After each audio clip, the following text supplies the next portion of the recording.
Hello po sa mga kalalabs ko dyan na may mga psoriasis, may mga problema sa skin. Dati na-post ko na ito eh. Meron ako naisip kung paano siya paghaluin ng maigi din. Kasi dati, ang ginagawa ko sa oven, iniinit ko siya sa oven para mahalo ko siya ng maayos.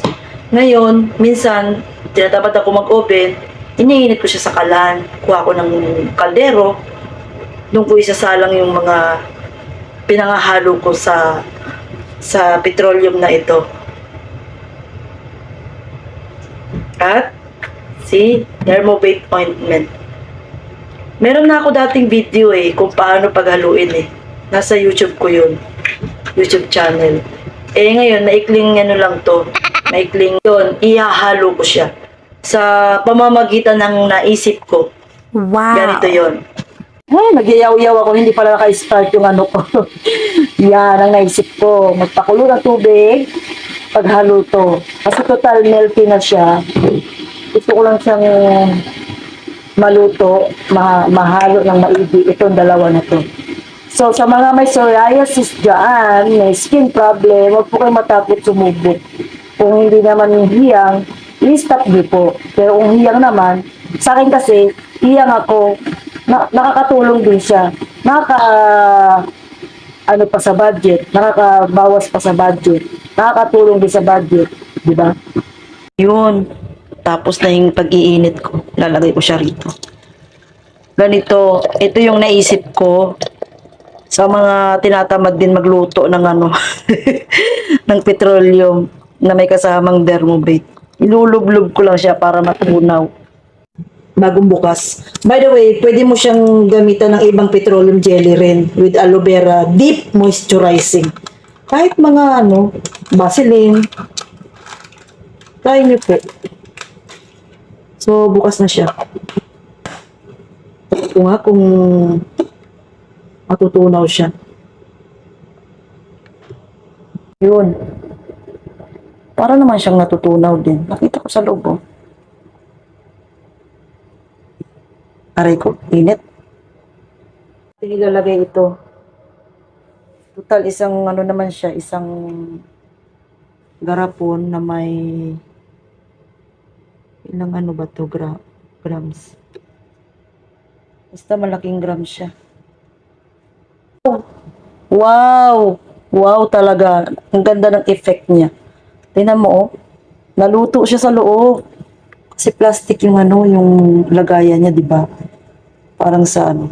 Yan. Sa mga tinatamad po na magluto sa kalan, nitong gusto nyong ipaghalo para sa balat, nating may mga problema, ito kasi yung nilolotion ko eh.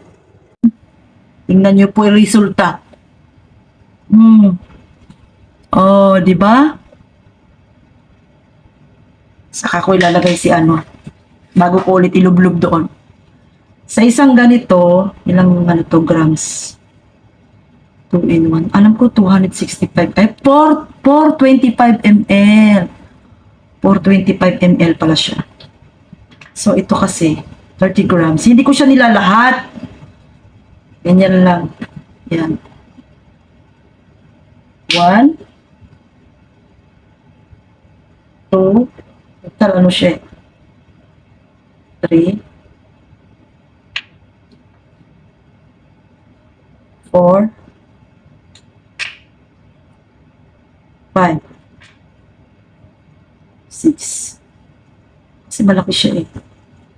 6, 7, 8.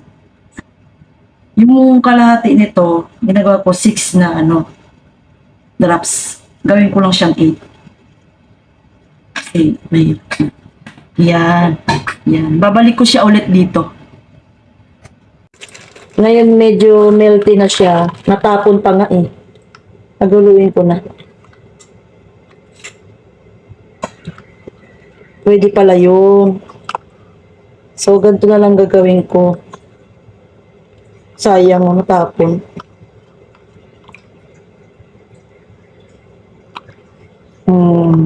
Galing na naisip ko, no? So, pwede po to sa, try nyo po sa Vaseline na petroleum jelly. Paghalo nyo po siya, Dermovate. Sayang.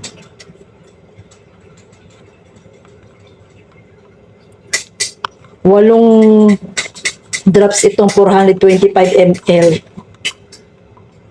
So, yun, napaghalo ko na siya. Kaya lang tumilapon siya, sayang. Nahalo ko na. Pero bago ko ulit siya ihalo ko siya ulit mamaya. Tumilapon sa.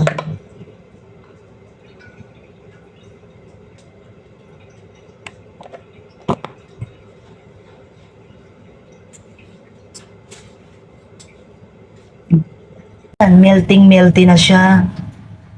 Ganun lang pala, pwede pala siyang sa mainit na tubig kasi parehas din na mainit.